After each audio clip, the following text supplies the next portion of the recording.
നല്ല നാടൻ സ്റ്റൈലിൽ എല്ലും കപ്പയും ഉണ്ടാക്കാൻ പോവുകയാണ്. അതിന്റെ റെസിപ്പി നമുക്കൊന്ന് നോക്കാം.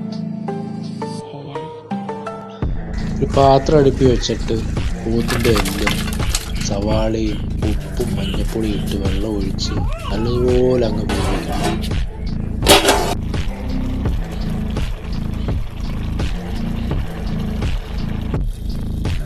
കപ്പ വെട്ടി വൃത്തിയായി കഴുകിയെടുത്ത് പ്രത്യേകം വേവിച്ചെടുക്കണം.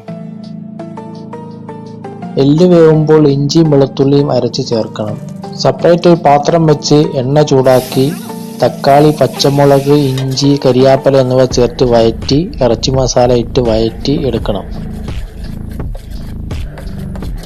വഴറ്റിയെടുത്ത മസാലയും ചേർത്ത് എല്ലുകറി ഇളക്കിയെടുത്തിട്ട് വേവിച്ച കപ്പയും ചേർത്ത് ഇളക്കി വേവിച്ചെടുത്താൽ രുചികരമായ എല്ലും കപ്പയും റെഡിയായി.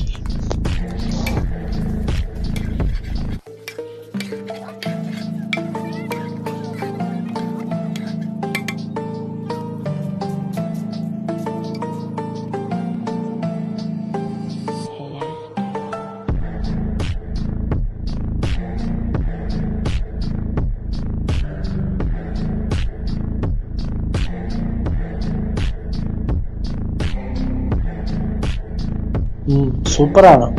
നിങ്ങളും ചെയ്തു നോക്കണം.